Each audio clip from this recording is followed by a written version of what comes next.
రాష్ట్రంలో 5 ఎమ్మెల్యే కోట ఎమ్మెల్సీ ఎన్నికలకు schedule release అయింది. మార్చి 3న నోటిఫికేషన్ రానుంది. మార్చి 20న పోలింగ్ జరగనుంది. స్కెడ్యూల్ రిలీజ్తో గెలుపంచనాలపై కసరత్తు మొదలుపెట్టాయి అధికార ప్రధాన ప్రతిపక్ష పార్టీలు. రాష్ట్రంలో మరో ఎన్నికల హడావిడి మొదలైంది. తెలంగాణలో ఎమ్మెల్యే కోట ఎమ్మెల్సీ ఎన్నికల షెడ్యూల్ను విడుదల చేసింది కేంద్ర ఎన్నికల సంఘం. మొత్తం 5 ఎమ్మెల్సీ స్థానాలకు మార్చి 3న నోటిఫికేషన్ ఇవ్వనుంది ఈసీ. మార్చి 10న నామినేషన్లకు గడువు ఉంటుంది. మార్చి 11న నామినేషన్ల ఉపసంహరణ. మార్చి 20న ఉదయం 9 గంటల నుంచి సాయంత్రం 4 గంటల వరకు పోలింగ్ జరుగుతోంది. అదే రోజు సాయంత్రం ఓట్లు లెక్కించి ఫలితాలు ప్రకటిస్తారు. తెలంగాణలో మార్చి 29 నాటికి 5 ఎమ్మెల్సీల పదవీ కాలం ముగియనుంది.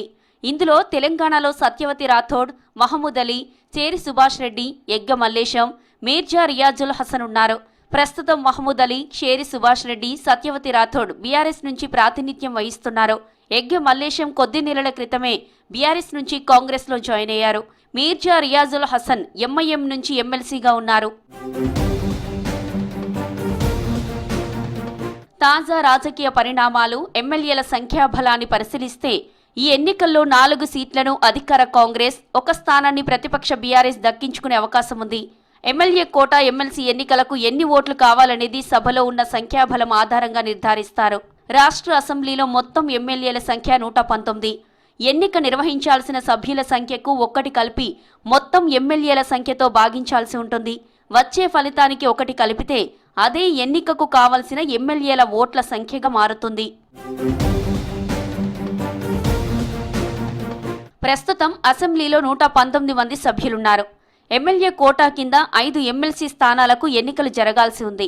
119 సభ్యులకు 5 ఎమ్మెల్సీ స్థానాల ఖాళీలకు 1 కలిపి భాగిస్తే ఈ సంఖ్య 19.83 అవుతుంది. దీనికి 1 కలిపితే 20 దాటుతుంది. ఇదే ఎమ్మెల్సీ స్థానానికి కావలసిన ఎమ్మెల్సీల ఓట్ల సంఖ్యగా గుర్తిస్తారు. ఒకవేళ పోలింగ్ అనివార్యమై మొత్తం 119 ఎమ్మెల్యేలు ఓటింగ్లో పాల్గొంటే ఒక్కో ఎమ్మెల్సీకి ప్రథమ ప్రాధాన్యం కింద 20 ఓట్లు రావాలి. సభ్యులు ఎవరైనా రాని పక్షంలో ఇది కాస్త తగ్గుతుంది. ఇక అసెంబ్లీలో కాంగ్రెస్ పార్టీకి 64 మంది ఎమ్మెల్యేలున్నారు. కాంగ్రెస్ మిత్రపక్షం సిపిఐకి 1 ఎమ్మెల్యే ఉన్నారు.